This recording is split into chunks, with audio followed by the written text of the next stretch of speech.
Good morning all.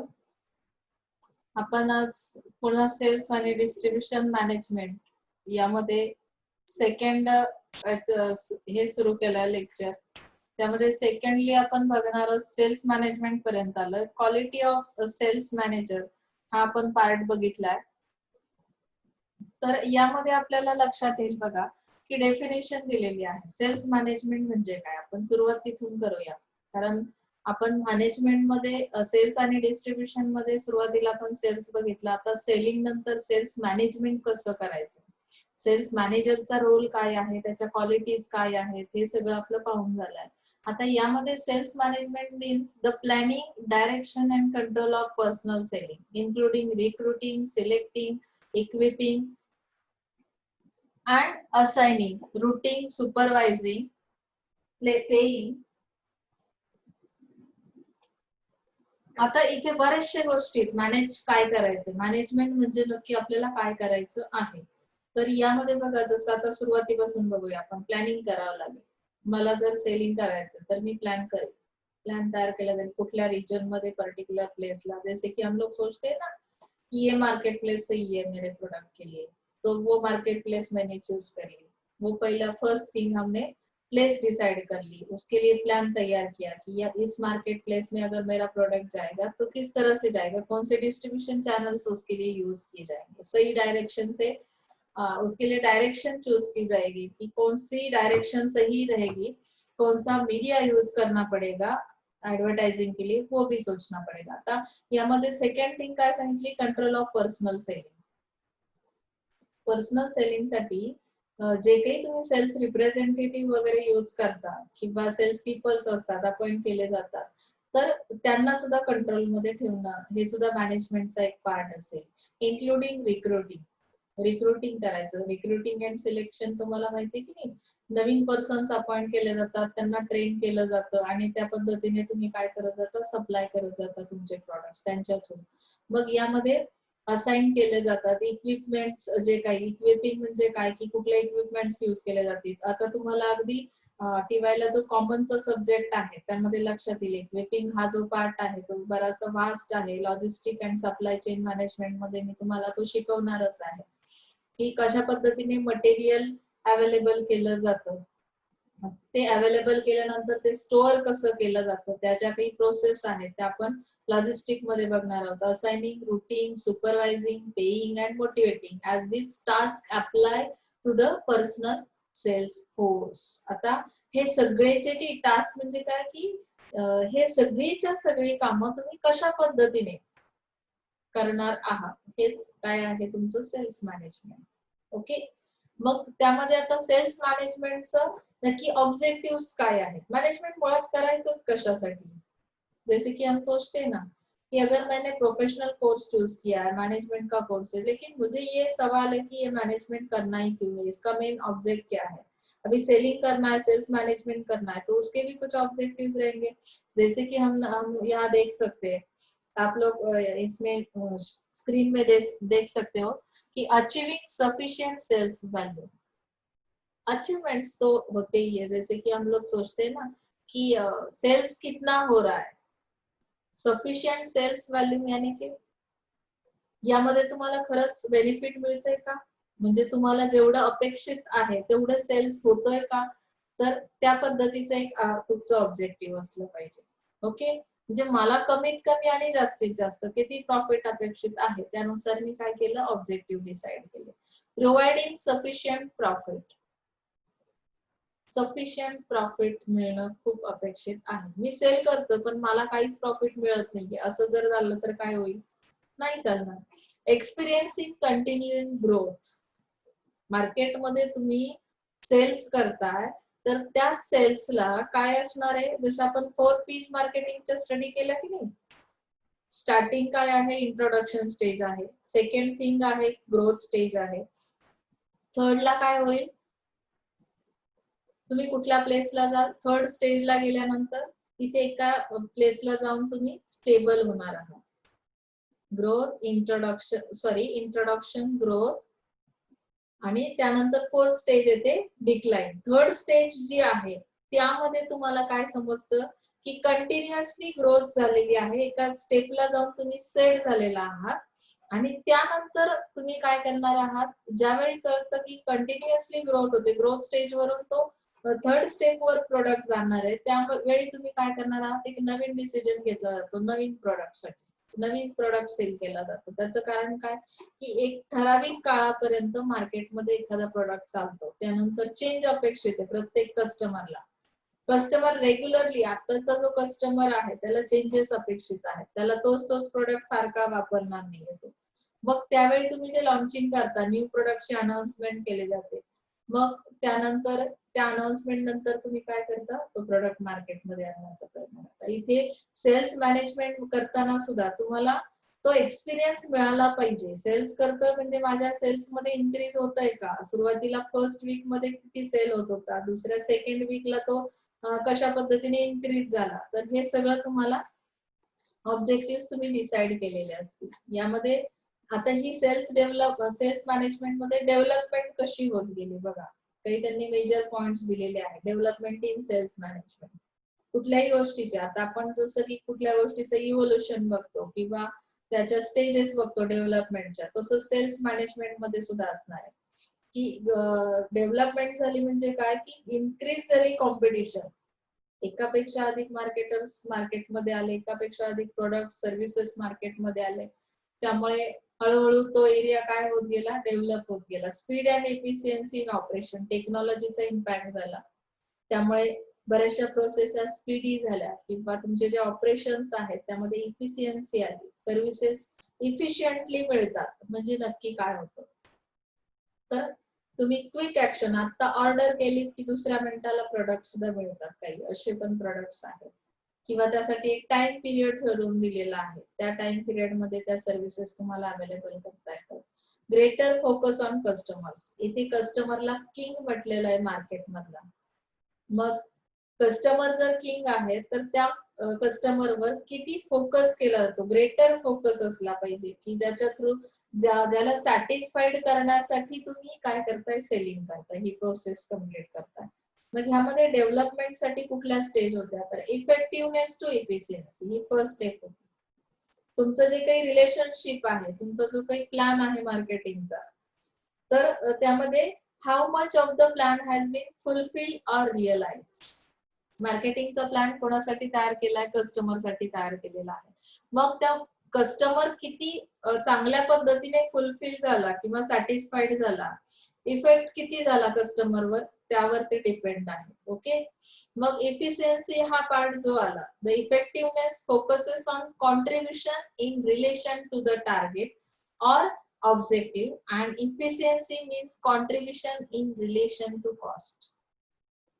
Efficiency कशाशी contribute करते, कॉस्टचे रिलेशन आहे, आणि तुमची इफेक्टिव्हनेस हा टार्गेट ऑडियन्स वर इम्पॅक्ट करतो, टार्गेट ऑब्जेक्टिव्ह जे आहे त्याच्यावर इम्पॅक्ट करतो. ओके, आता यामध्ये त्यांनी सांगितलंय की efficiency how can you achieve, तर मग त्यामध्ये दोन पॉइंट सांगितलेले, टू वेज आहे, there are two ways. By increasing productivity, productivity increase झाली म्हणजेच काय झालं, एफिशियन्सी अचीव्ह केली तुम्ही. येते लक्षात, प्रोडक्टिव्हिटी कशा पद्धतीने इन्क्रीज करता येते, as per market demand. Customer तुम्हाला कशी डिमांड करतो त्यानुसार ती इफिशियन्सी तुमच्याकडे असली पाहिजे. तुम्ही कशा पद्धतीची टेक्नॉलॉजी यूज करताय त्यानुसार काय होणार आहे, इफिशियन्सी तुम्ही अचीव्ह करू शकता.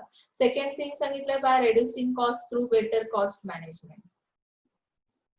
मॅनेजमेंट काय आहे हे आपण फर्स्ट ईयर पासून बघतोय. जैसे कि हमने एक एग्जाम्पल भी देखा था कि 1 कप चाय बनाने के लिए हमें मटेरियल कितना यूज करना पड़ेगा, टी पाउडर कितनी होगी, शुगर कितनी होगी, आपका मिल्क कितना होना चाहिए.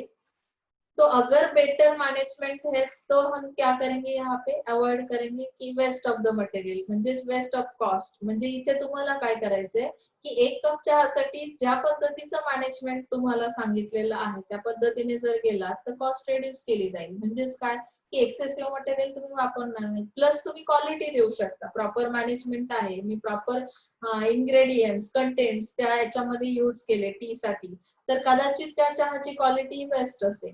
येते लक्षात. म्हणजे आपल्याला प्रॉपर मॅनेजमेंट केल्यामुळे इफिशियन्सी तर येतेच, कॉस्ट रिड्यूस केली जाते. येते लक्षात? सेकंड थिंग सांगितली बघा की डेव्हलपमेंट मध्ये सेल्स मॅनेजमेंटची जी काही डेव्हलपमेंट झाली, मल्टी डिसिप्लिनरी अप्रोच. आता हा जो अप्रोच असणार आहे यामध्ये तुम्हाला एक गोष्ट शिकायला मिळेल बघा की यांनी कंपनीज ज्या आहेत त्यांनी कशावर फोकस केलाय. Due to the focus of companies on increasing efficiency they are adopting multidisciplinary approach. तुमचा अप्रोच कसा आहे? आता त्यामध्ये त्यांनी कुठला अप्रोच यूज केलाय की प्रोडक्टिव्हिटी इन्क्रीज करण्यासाठी त्यांनी रिसर्च आणि डेव्हलपमेंट करण्याचा प्रयत्न केला. म्हणजे काय? रिसर्चच्या थ्रू तुम्ही काय केलेलं आहे? डेव्हलपमेंट आणण्याचा प्रयत्न केला. रिसर्च, मार्केट रिसर्च आपण शिकलो की नाही?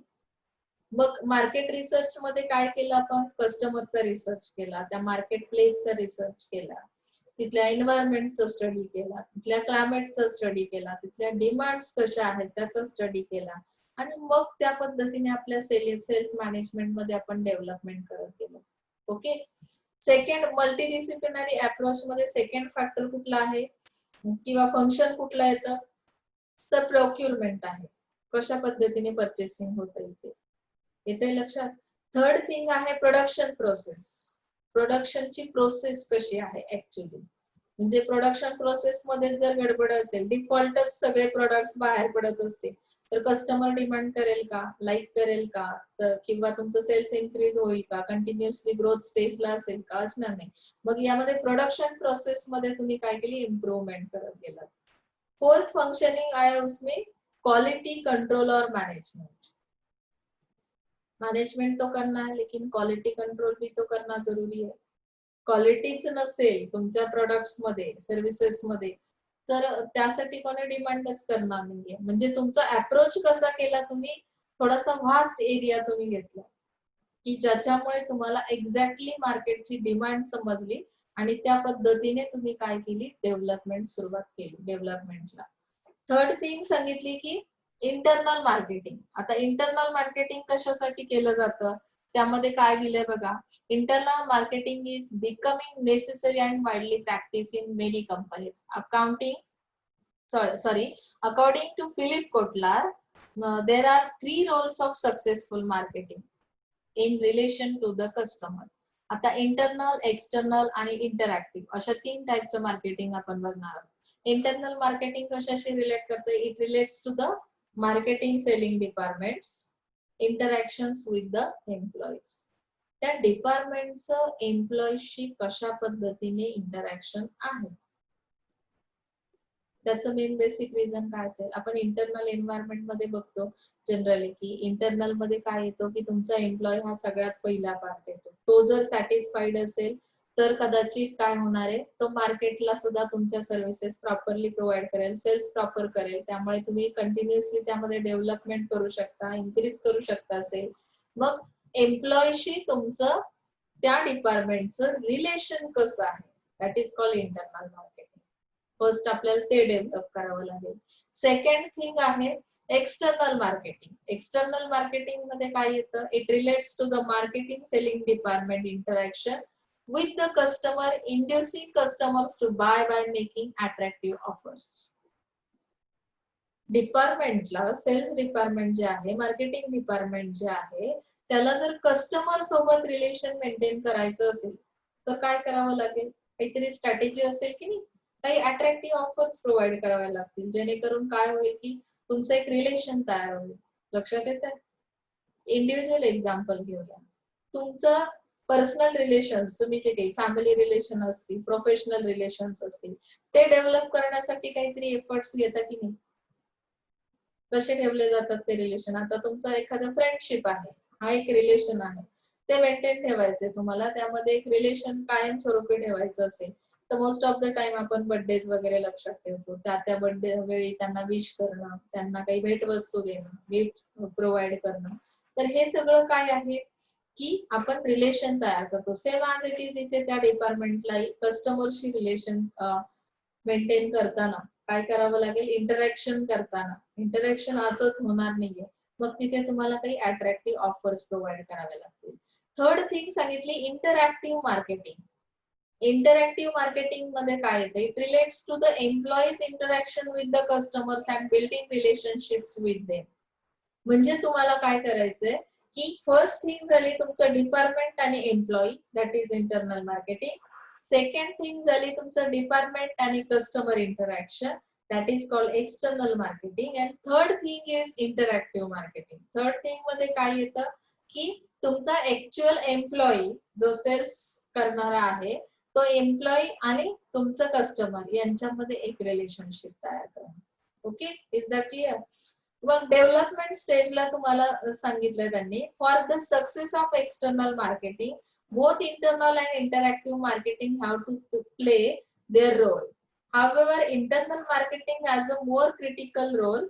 Companies have started realizing that though marketing or sales may be the final contact point with the customer, but the rest of the organization has to play their complementary roles to achieve the sales target. Okay, is that clear? Next, fourth factor is increasing use of internet.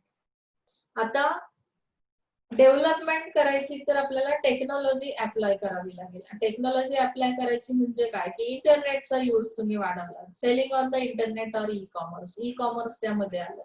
E commerce मध्ये generally तुम्ही काय केलं, service देणं सुरू केलं किंवा त्या पद्धतीने कम्युनिकेशन इंटरॅक्शन सुरू झालं. सेकंड थिंग आहे इंफॉर्मेशन मैनेजमेंटचा त्यामध्ये समावेश केला गेला. तो इसमें क्या होता है, एमआई सिस्टम क्या काम करती है, उन्होंने देखा आप देख सकते हैं, both user speed in operation and faster reach to the customer. तुम्हाला कस्टमर पर्यंत पोहोचायचं असेल तर ही एमआयएस सिस्टम फार हेल्प करते. MIS is a concern with collecting, storing, analyzing, disseminating the information to required destination in connection to the sales. म्हणजे काय की ऑल टाइप ऑफ, म्हणजे तुम्हाला इथे फक्त कलेक्शनच करायला मिळत नाही कस्टमरचा डेटा, तर तो स्टोअर कसा करायचा, त्याचं अनालिसिस कसं केलं जाईल, त्या पद्धतीने तुमच्या ज्या रिक्वायरमेंट्स आहेत कस्टमरच्या तर त्या कशा कम्प्लीट केल्या जातील सेल्सच्या थ्रू. तर ह्या पद्धतीने ही एमआय सिस्टीम तुम्हाला काय करते, हेल्प करते. म्हणजे इथेच काय झालं, डेव्हलपमेंट करायची सेल्स मध्ये म्हणजे तुम्ही इंटरनेटचा वापर सुरू केला. ओके, थर्ड थिंग सांगितली customer relationship management, that is called CRM. CRM is truly customer centric approach. कस्टमरच मेन आहे ते, त्याच्यासोबत तुम्ही कसं रिलेशन मेंटेन केलंय त्यासाठी काही मॅनर्स दिलेत बघा. The manner in which the companies have been handling the customer has change over time with increase in competition and knowledge of the market. तुम्हाला कंपनी ऍज अ कंपनी म्हणून कशा पद्धतीने कस्टमरला फेस करायचं आहे. तर मार्केटमध्ये कॉम्पिटिशन खूप आहे, तुम्ही एकटेच असणार नाही आहात. मग अशा केसमध्ये तो कस्टमर डायव्हर्ट पण होऊ शकतो. तर तुम्हाला मार्केटची कॉम्पिटिशन लक्षात घेऊन मार्केटचं नॉलेज तुम्हाला असलं पाहिजे. त्या पद्धतीने तुम्हाला ती रिलेशनशिप मेंटेन करायची आहे कस्टमर सोबत. The prime goal of every company is customer loyalty and they all try to achieve. Okay, म्हणजे इथे हा पार्ट झाला. म्हणजे यामध्ये त्यांनी एक गोष्ट सांगितली की हे रिलेशनशिप तयार करताना you have to build mutually satisfying relations. Mutual understanding असणं खूप गरजेचं आहे. की मार्केटर ऍज अ मार्केटर म्हणून जर तुम्ही एखादी ऑफर दिली किंवा एखादी नवीन अट्रॅक्शन साठी काही ऍडव्हर्टायझिंग केल्या तर तुमचा कस्टमर त्याकडे कशा पद्धतीने बघतो, त्याचा अप्रोच कसा आहे, तो पॉझिटिव्ह असला पाहिजे. तर यासाठी हे सीआरएम खूप इम्पॉर्टंट असेल. प्रोफेशनलिझम इन सेलिंग, बऱ्याचदा आपण क्लासमध्ये सुद्धा हे डिस्कस करतो की तुम्ही प्रोफेशनल कोर्स मध्ये आहात. प्रोफेशनलिझम हे तुमच्या कॅरेक्टर मध्ये दिसलं पाहिजे. Same as it is selling करताना सुद्धा प्रोफेशनलिझम यूज केलं पाहिजे. आता मेन प्रश्न येतो, बऱ्याच लोकांना अजूनही प्रोफेशनलिझम समजत नाही. प्रोफेशनलिझम म्हणजे काय की ऍज अ स्टुडंट तुमच्या रोल्स, तुमच्या रिस्पॉन्सिबिलिटीज तुम्हाला माहिती असणं आणि त्या पद्धतीने तुम्ही बिहेव करणं. ओके, आता रूल्स आणि रेग्युलेशन्स कुठून येतात, तर तुम्ही ज्या स्कूल कॉलेजमध्ये शिकता ऍज अ स्टुडंट म्हणून, तर किंवा तुम्ही ज्या विद्यापीठाचे स्टुडंट आहात त्या विद्यापीठाने काही रूल्स बनवलेले आहेत, एज्युकेशन सिस्टीमने काही रूल्स बनवले, त्या पद्धतीने तुम्ही ते फॉलो करणं गरजेचं आहे. That is called professionalism. Selling मध्ये जे प्रोफेशनलिझम येतं त्यामध्ये ट्रॅडिशनल सेलिंग बघा, ट्रॅडिशनल सेलिंग हा जो प्रकार होता त्यावेळी कशा पद्धतीने सेलिंग केलं जात होतं आणि आता जे काही तुम्ही प्रोफेशनलिझम आणलेला आहे त्यामध्ये, तर त्यानुसार कशा पद्धतीने सेलिंग होतं हा डिफरन्स इथे लक्षात येईल. There is a vast move from traditional selling to sophisticated approach due to competition and product alternatives and high demanding customers. In today's time, a successful salesperson uses a combination of product knowledge. Sales person फक्त selling करण्याचं काम करणार नाहीये. They have the knowledge of that product. म्हणजे काय की त्यांच्याकडे त्या प्रोडक्टचं अप टू डेट नॉलेज असेल. त्यामुळे ऑटोमॅटिकली इथे प्रोफेशनलिझम तुम्हाला सेलिंगचे स्किल्स असतील. म्हणजे काय कन्व्हिन्सिंग पॉवर त्यांच्याकडे असेल. ते तुम्हाला up to date information provide करू शकतील. They have the ability to conclude business and create and retain satisfied customers. तरच तुम्ही कस्टमरला सॅटिस्फाईड करू शकता. प्रोफेशनलिझम शिवाय काही पर्याय नाहीये. तुम्ही जर फॅमिली रिलेशन तिथे मेंटेन करायला गेलात, पर्सनल रिलेशन मेंटेन करायला गेलात, तर त्यामध्ये सेलिंग मध्ये डेव्हलपमेंट कधीच येणार नाही. ऍज अ टीचर, जसं की आपण आपलं जनरल एक्झाम्पल घेऊ शकतो. ऍज अ टीचर म्हणून मी जेव्हा तुम्हाला टीच करते, तेव्हा मला प्रोफेशनलिझम फॉलो करणं खूप गरजेचं आहे. मी कुठल्याही स्टुडंट सोबत जर पर्सनल रिलेशनशिप ठेवली किंवा फॅमिली रिलेशनशिप असेल, तर मी तेवढ्या चांगल्या पद्धतीने मोटिवेट करू शकणार नाही त्या स्टुडंटला किंवा तेवढं चांगलं एज्युकेशन मी प्रोव्हाइड करू शकणार नाही. त्यामुळे इथे प्रोफेशनलिझम असणं खूप गरजेचं आहे. सेलिंग मध्ये सुद्धा जर डेव्हलपमेंट करायची असेल, तर तुम्हाला प्रॉपर स्किल्स मेंटेन करावे लागतील. तुमचं ऍटिट्यूड त्या पद्धतीने असलं पाहिजे. त्यासाठी तुम्ही अप्रोप्रिएट ट्रेनिंग घेतलेलं असलं पाहिजे. तेव्हा काय होईल की डेव्हलपमेंट होईल. Many companies have set up their own management development centers for training employees in professional sales management. Professionalism शिकवण्यासाठी सुद्धा तुम्हाला ट्रेनिंग प्रोव्हाइड केलं जातं. कंपनीच्या थ्रू अशा पद्धतीची प्रोव्हिजन असणार आहे. त्यासाठी सेल्स मॅनेजमेंट डेव्हलपमेंटचे सेंटर्स त्यांनी तयार केलेले आहेत आणि त्याच्या थ्रू ते काय करतात, एम्प्लॉईजला ट्रेन करतात. ओके, म्हणजे डेव्हलपमेंट कशी झाली सेल्स मॅनेजमेंट मध्ये इथपर्यंत आपण आलोय. सेकंड जो काही आपला टॉपिक आहे, structure of sales organisation. Sales planning शिकलो आपण, सेल्स मॅनेजमेंट करायचं कसं तेही शिकलो, त्याची डेव्हलपमेंट कशी होऊ शकते त्यासाठी काही पॉइंट स्टडी केले. Now let us see the structure of sales organisation. Structure means what? Structure कसं बनतं? जनरल आहे बघा, जनरल क्वेश्चन आहे. तुम्ही घर बनवता बरोबर, मग त्यासाठी एक स्ट्रक्चर तयार केलं जातं. म्हणजे काय करता, इंजिनिअरिंग प्लॅन काढला जातो.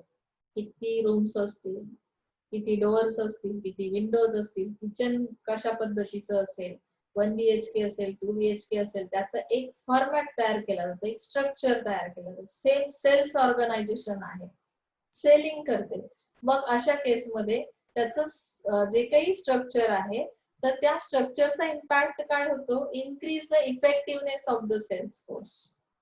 मग आता यामध्ये फंक्शनल सेल्स स्ट्रक्चर, फंक्शन्स करणं म्हणजे काय काम करते सेल्स ऑर्गनायझेशन जे वर्क करते, तर त्यामध्ये functional sales structure it is similar to the corporate functional structure, except that in this case different functions are confined to only marketing and sales. In this structure, the marketing research manager and the promotional manager give their inputs or feedback to the area sales manager who conveys them after his analysis to the sales people. जे cells manager काय करतात, एक feedback घेतला जातो, त्यानुसार cells manager काही convey करतात. Convey किंवा अनालिसिसच्या थ्रू ते काय सांगतात की सेल्स पीपलला या पद्धतीने सेल्स पीपल जर गेले त्या डायरेक्शनने, तर कदाचित तुम्हाला सेलिंग इन्क्रीज करता येईल. म्हणजे मग ते फंक्शनल ऑर्गनायझेशन काय करते, एक स्ट्रक्चर तयार करते. त्यामध्ये मोस्टली तुम्ही बघू शकता, आता आपली डायग्राम बघा इथे तुम्हाला लक्षात येईल. हेड मार्केटिंग, मार्केटिंगचा एक हेड असेल, त्याच्या अंडर बघा किती लोक काम करतील, 4 persons, 4 persons are there. First one marketing research manager, second sales manager, promotional manager and fourth one customer service manager. कस्टमरला जी काही सर्व्हिस तुम्ही प्रोव्हाइड करता, ते प्रमोशनल मॅनेजर म्हणजे काय की प्रमोशन्स कुठले देणार आहात त्या प्रोडक्ट सोबत सेलिंग करताना, किंवा मार्केटिंग रिसर्च मॅनेजर म्हणजे मार्केटचा रिसर्च जो केला जातो तो कुठल्या वेनी करायचा आहे त्यासाठी एक मॅनेजर आहे अपॉइंट केलेला. मग मार्केटिंग हेड च्या अंडर हे 4 मॅनेजर्स काय करतायत, वर्क करतायत. यामध्ये सेल्स मॅनेजर, आता आपल्याला ऍक्च्युअली सेलिंगचं स्ट्रक्चर बघायचंय त्यांचं कसं असेल, तर सेल्स मॅनेजरच्या अंडर एरिया सेल्स मॅनेजर्स असतील 4 टाईपचे, जसं ईस्ट, वेस्ट, साऊथ, नॉर्थ, अशा पद्धतीच्या 4 डायरेक्शन्स आहेत. त्या डायरेक्शन वाईज तुम्ही काय कराल, एरिया सिलेक्ट कराल आणि त्या पर्टिक्युलर एका एरियासाठी एक मॅनेजर अपॉइंट केला जाईल आणि त्यानुसार ते सेलिंग कोणाच्या थ्रू केलं जाईल, थ्रू अ सेल्स पीपल.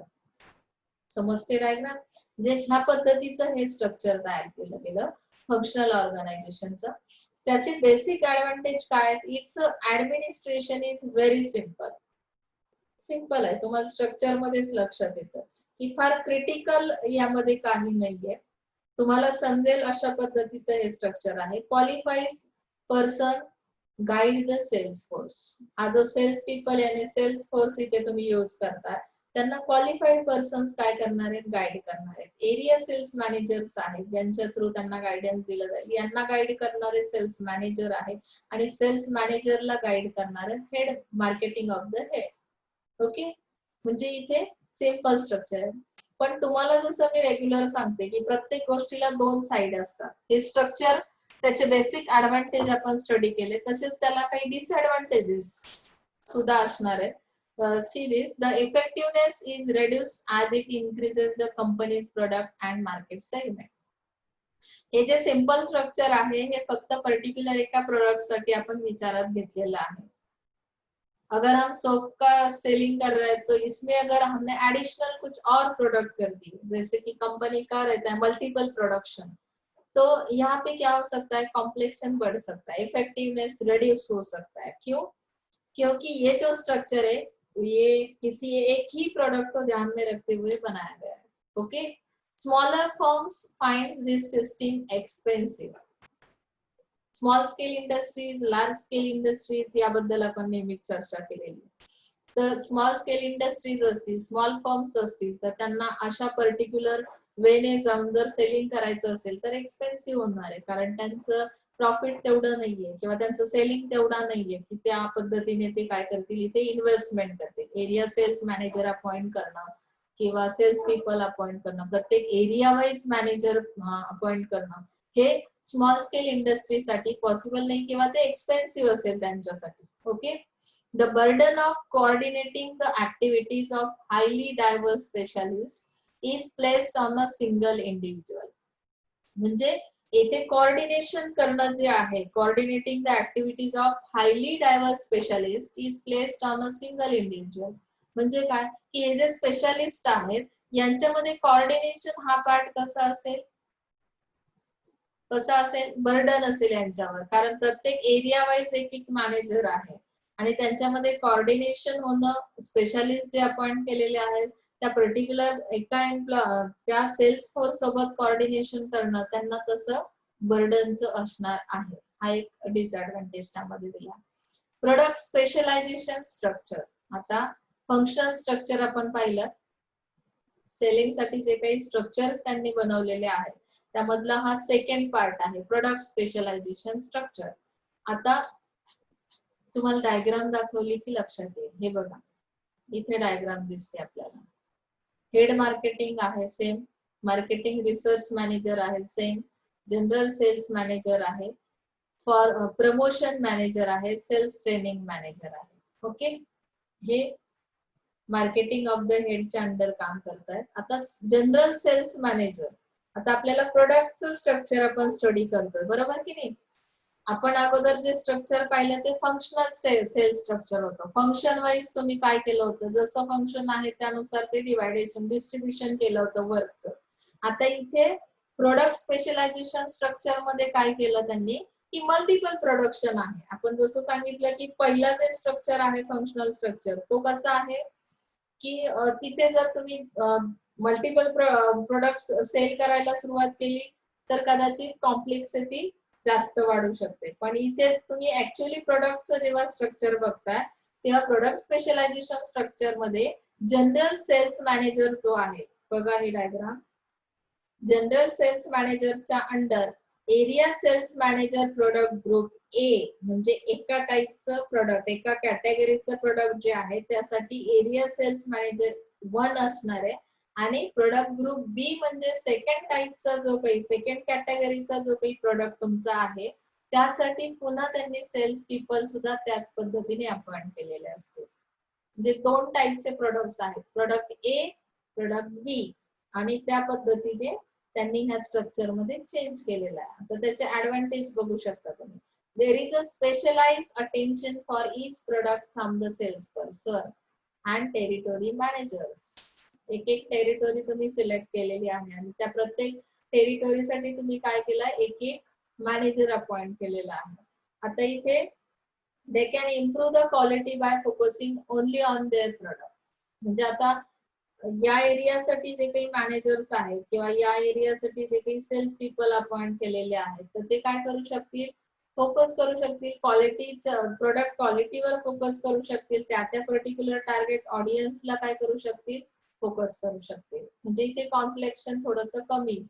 त्यानंतर adequate attention is given to the product line. म्हणजे आता प्रोडक्ट ए ची जी काही लाईन आहे, प्रोडक्ट लाईन म्हणजे काय तर त्याच टाईपचे. आता सपोज तुम्ही विम्बारचं एक्झाम्पल घेऊ शकता, सॉलिड फॉर्म मध्ये आहे, लिक्विड फॉर्म मध्ये आहे, तर अशा पद्धतीने त्या प्रोडक्टची जी काही लाईन आहे त्या प्रोडक्टच्या लाईनवर काय करू शकता की या ब्रँड्सवर तुम्ही अटेन्शन देऊ शकता आणि त्या पद्धतीने तुम्ही सेलिंग करू शकता प्रत्येक एका कस्टमरला. Management can guide selling efforts.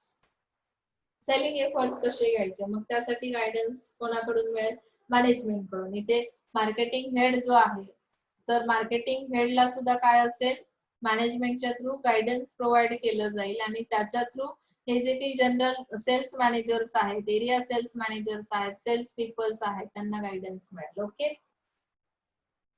आता डिसएडव्हान्टेज बघूया. More than one sales person calls the same customer leads to confusion.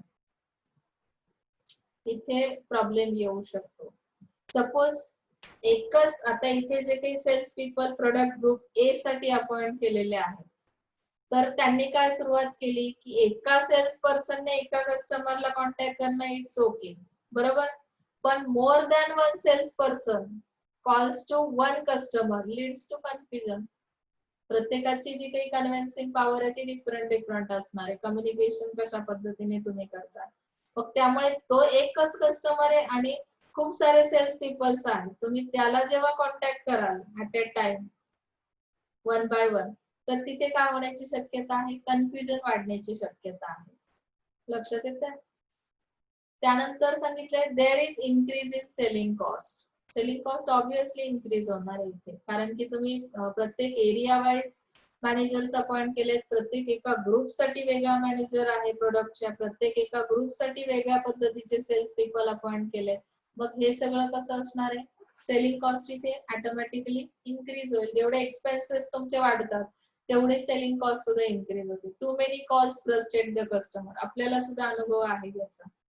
Generally example आपल्याला माहिती की जेव्हा कंपनी खूप वेळेस कॉल करते तुमच्या मोबाईलवर तुम्ही बऱ्याचदा फ्रस्ट्रेट होता. कधी कधी खूप कामामध्ये बिझी असाल तरी सुद्धा तुम्हाला फ्रस्ट्रेशन येतं.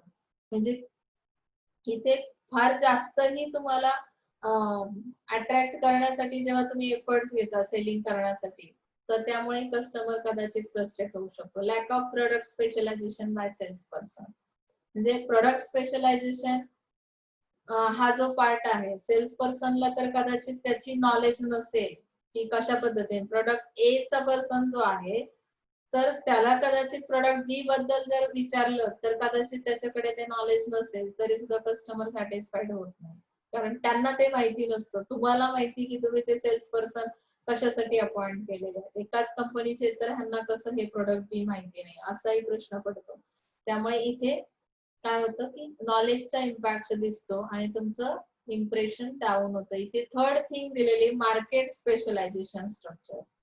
हे जे स्ट्रक्चर्स बनवलेत बघा सेल्स सेलिंगचे स्ट्रक्चर खूप इंटरेस्टिंग पार्ट आहे. तुम्ही जर लक्षात घेतला तर तुम्हाला समजेल. मार्केट स्पेशलायझेशन मध्ये त्यांनी नॅशनल सेल्स मॅनेजर अपॉइंट केलेला आहे, ज्याच्या अंडर हे स्ट्रक्चर काय करतं, वर्किंग करतं.